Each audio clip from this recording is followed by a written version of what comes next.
नमस्कार मित्रों, एक नई यात्रा में आपका फिर से स्वागत है। आज हम आपको लेकर चल रहे हैं दक्षिण भारत के एक ऐसे शहर में जो महाराष्ट्र का दूसरा सबसे बड़ा शहर और भारत का 6वां सबसे बड़ा शहर है। जी हाँ, हम बात कर रहे हैं पुणे की। तो आइए हमारे साथ इस पुणे की यात्रा पर चलिए। जैसा कि हमने आपको बताया, पुणे हमारे देश का एक इम्पॉर्टेंट शहर है। तो आप अगर फ्लाइट से आना चाहते हैं तो हर जगह से कनेक्टिविटी है, आप आसानी से आ सकते हैं।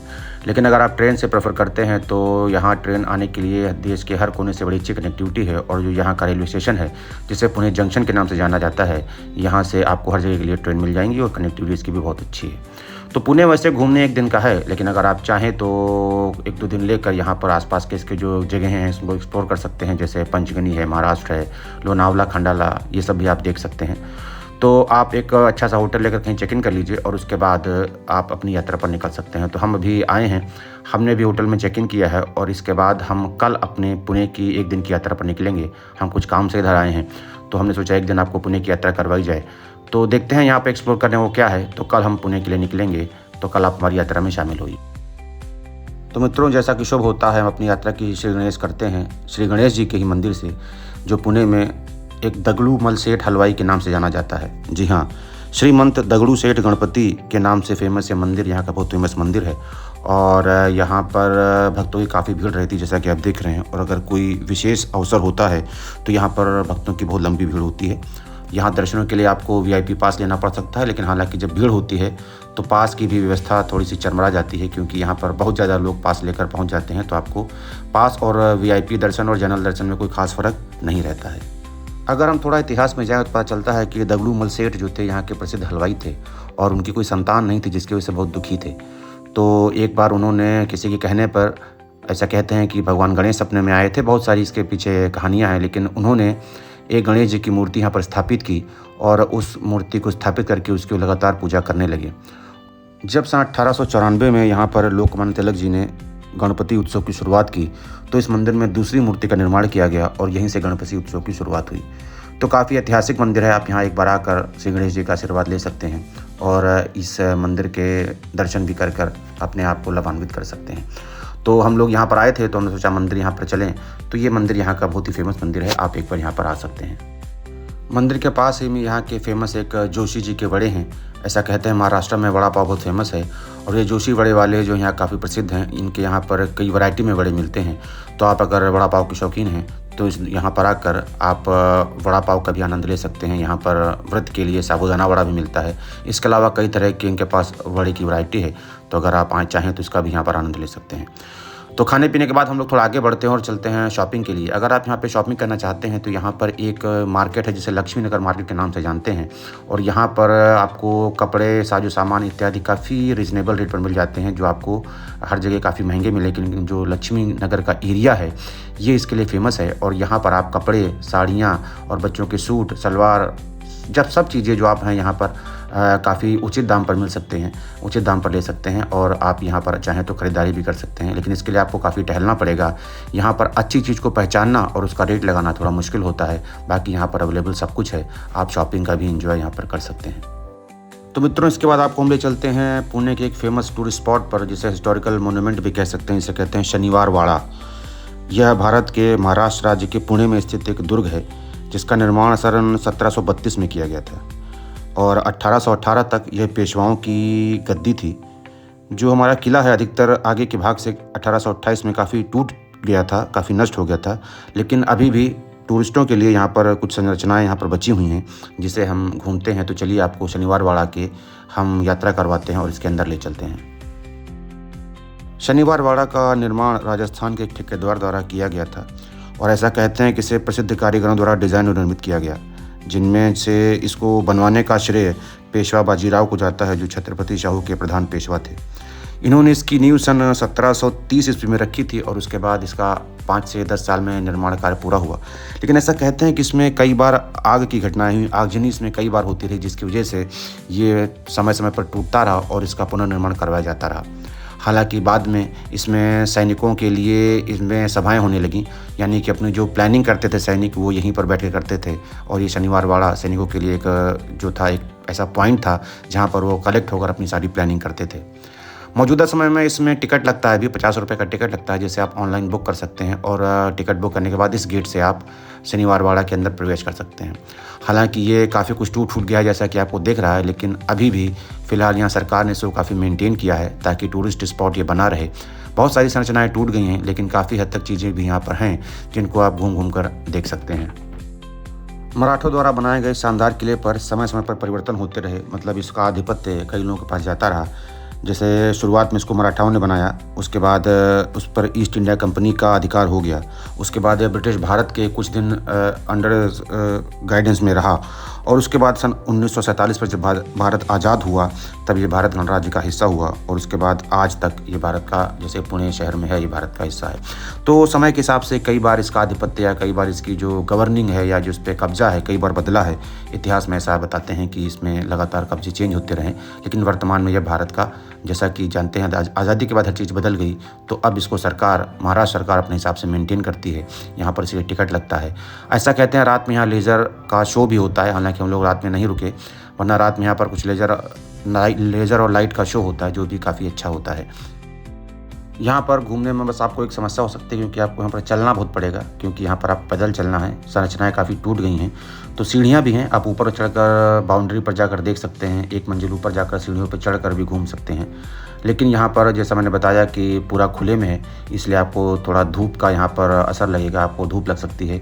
इसके अलावा पैदल चलने पर यहाँ पर आपको काफ़ी पैदल चलना पड़ेगा, क्योंकि पूरा जो किला है वो खुले में बना हुआ है और इस तरह की सीढ़ियाँ हैं जिनको चढ़कर आपको किले को ऊपर से अगर देखना है तो आप इनको चढ़कर यहाँ से ऊपर का जो एरियल व्यू है वो भी किले से ले सकते हैं। ये किले की बाउंड्री है और बाहर जो शहर का नॉर्मल जो आपका जो सड़कें वड़कें हैं वो बनी हुई हैं। तो कुल मिलाकर एक अच्छी संरचना थी, लेकिन समय के साथ साथ इसमें परिवर्तन हुए, छत विच्छत हो गई, इसमें डिटोरिएशन हुआ और आज ये जिस मौजूदा स्वरूप में है उसी स्वरूप में लोग इसे एज ए टूरिस्ट स्पॉट इसको देखते हैं। ऐसा लोग बताते हैं कि जो शनिवार वाड़ा है, पेशवा का जो दरबार है वो यहीं पर लगता था। यहीं पेशवा बैठकर अपनी समस्याओं का, जो लोगों की समस्याएं सुनते थे, वो इसी शनिवार वाड़ा में सुनते थे। और ऐसा कुछ लोग बताते हैं कि पेशवा के जो घर के लड़के लड़कियां हैं उनका विवाह भी इसी प्रांगण में होता था, ऐसा शुभ माना जाता था। और ऐसा कहते हैं कि बाद में इसमें कुछ परिवर्तन किया गया और समय के साथ साथ इसमें सैनिकों की सभा भी होने लगी और इसके बाद आचार्य अत्रे ने संयुक्त महाराष्ट्र का आंदोलन भी इसी प्रांगण से ही लड़ा था, यानी कि शुरुआत यहीं से की थी। तो काफ़ी अच्छा हिस्टोरिकल मॉन्यूमेंट है कि अपना इतिहास में इसने काफ़ी जगह बनाई है। तो आकर यहाँ पर आप घूम सकते हैं। आपको यहाँ घूमने में आधे घंटे का समय लगेगा, तो अगर आप आधे घंटे का समय निकाल सकते हैं तो एक बार इसमें अवश्य आइए। शनिवार वाड़ा घूमने के लिए अच्छी जगह है और ये दगड़ूमल सेठ हलवाई मंदिर के ठीक बिल्कुल बगल में है, तो आपको कोई कन्वेंस नहीं लेना है, आप पैदल ही इसे घूम सकते हैं। इस शनिवार वाड़ा के ठीक पास में ही एक और ऐतिहासिक मोन्यूमेंट है, यानी एक और ऐतिहासिक जगह जिसे लाल महल के नाम से जानते हैं। लाल महल, पुणे के लाल महल, जिसे हम भारत में एक ऐसे प्लेस के रूप में जानते हैं जिसे छत्रपति शिवाजी महाराज के पिता शहाजीराज भोसले ने अपनी पत्नी जीजाबाई और बेटे शिवाजी महाराज के लिए इसको बनवाया था। ऐसा कहते हैं कि शिवाजी के बचपन के दिन यहीं पे गुजरे हैं और उन्होंने अपने बचपन की जो समय है वो यहीं पर खेल कूद कर बड़ा किया है। तो छोटा सा मॉन्यूमेंट है, आपको यहाँ घूमने में 15 से 20 मिनट लगेगा। हालांकि ज़्यादा कुछ नहीं है, एक बड़ा सा हॉल है, उसमें आपको अंदर ले जाकर देखना होता है। चलिए अभी हम चलते हैं, आपको लेकर चलते हैं और इस लाल महल की आपको यात्रा कराते हैं। यह वह लाल महल का मुख्य कक्ष है, या जिसे हॉल आप कह सकते हैं, जिसमें इसमें आपको जीजाबाई जी की जो प्रतिमा है वो भी मिलेगी और ये उनकी माता थी शिवाजी की, तो उन्हीं की याद में यहाँ पर ये रखा गया है। हालांकि ऐसा कहते हैं कि ओरिजिनल जो लाल महल था वो टूट गया था या वो काफ़ी ख़राब हो गया था, उसके बाद इसका पुनर्निर्माण कराया गया और जो वर्तमान स्वरूप है ये इसका असली स्वरूप नहीं है, ये इसका पुनर्निर्मित स्वरूप है जो आप देख रहे हैं। तो ये इतिहास में काफ़ी मान्यता रखता है क्योंकि शिवाजी महाराज की बचपन की यादें इससे जुड़ी हैं। तो आप चाहें तो यहाँ भी थोड़ा समय बिताकर शिवाजी को याद कर सकते हैं और जो हमारे इतिहास में उन्होंने योगदान दिया है उसको भी आप एक बार याद कर सकते हैं और उनको धन्यवाद दे सकते हैं। तो ये लाल महल भी पास ही में है, शनिवार वाड़ा के पास में है, तो आपको कोई कन्वेंस नहीं लेना है, आप वहीं से पैदल टहलते हुए इसकी यात्रा कर सकते हैं और इसका मज़ा ले सकते हैं। तो मित्रों चलिए अब हम चलते हैं एक नई प्लेस पर, थोड़ा दूर है यहाँ से, करीब 25 से 30 किलोमीटर है, जिसके लिए आपको एक ऑटो करना पड़ सकता है, वो आपसे 100-150 रुपये लेगा, जिसे कहते हैं Osho theme park. Osho theme park या ओशो पीस पार्क भी इसे कहते हैं। ऐसा कहते हैं कि बहुत शांति की जगह है और यहाँ पर आपको एक अजीब तरह की अनुभूति होती है। ओशो तीर्थ पार्क या ओशो थीम पार्क जो पुणे के कोरेगांव पार्क में स्थित है, ये एक हरा भरा 12 एकड़ का जापानी शैली में बनाया हुआ एक ज़ेन उद्यान है या ज़ेन पार्क जिसे कह सकते हैं, जो ओशो इंटरनेशनल मेडिटेशन के ठीक पीछे है। यानी कि इसके पीछे ओशो इंटरनेशनल मेडिटेशन रिजॉर्ट है और ये एक बहुत ही शांत और सुंदर स्थान है और इसमें आपको आने के बाद एक अजीब तरह की शांति मिलती है। ये पूरा एक जंगल तरह का एरिया है। यहाँ पर तरह तरह के वनस्पति, पेड़ पौधे हैं, नदियाँ बनाई गई हैं, झीलें हैं। तो आप यहाँ आकर देख सकते हैं और इसमें आपको घूमने में काफ़ी समय लग सकता है। हाँ कि ये काफ़ी जगह पर फैला है, तो पूरा घूमने में इसको आपको काफ़ी समय लग सकता है। तो इसलिए आप जो इम्पोर्टेंट पार्क हैं, इम्पोर्टेंट प्लेसेस हैं, उनको ही आप इनको घूम कर आ सकते हैं, क्योंकि ये सड़क के दोनों तरफ है। इसके जो मेन गेट हैं वो 2 हैं, एक सड़क के दाईं तरफ और एक सड़क के बाईं तरफ है। तो आपको दोनों पार्क घूमने में काफ़ी समय लग सकता है। तो हम लोग पहले जो सड़क के बाईं तरफ वाले हैं उसमें हम लोग अभी चल रहे हैं और यहाँ पर चूँकि शाम का समय है इसलिए बहुत ही शांति है। यहाँ पर लोग आते जाते रहते हैं और यहाँ पर ऐसा कहते हैं कि मेडिटेशन करने की अच्छी जगह है। आप चाहें तो यहाँ बैठकर कुछ देर तक ध्यान भी कर सकते हैं, लेकिन यहाँ पर बहुत शांति है, बिल्कुल सुंदर वातावरण है। हालांकि ये जो नदी नाले बहते हैं इनकी बदबू थोड़ा आपको तंग कर सकती है, अदरवाइज़ यहाँ की जो नेचुरल ब्यूटी है बहुत खूबसूरत है। पुणे शहर के बीच 12 एकड़ का इतना बढ़िया शांति का स्थल आपको शायद कहीं और नहीं मिलेगा। ऐसा कहते हैं कि पहले एक बंजर ज़मीन थी ये और इसे बाद में एक कंप्लीट इकोसिस्टम में कन्वर्ट किया गया और इसमें पार्क की टाइमिंग है सुबह 6 बजे से 9 बजे तक और शाम को 3 बजे से शाम के 6 बजे तक।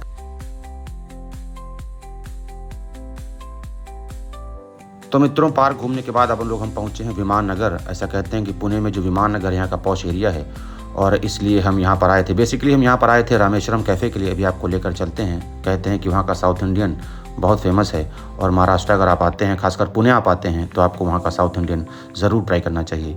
तो फिलहाल अभी हम लोग एक मॉल में हैं, विमान नगर में एक मॉल है उसी में हैं और हमें कुछ यहाँ पे ख़रीदारी करनी है, इसके लिए हम आए हैं।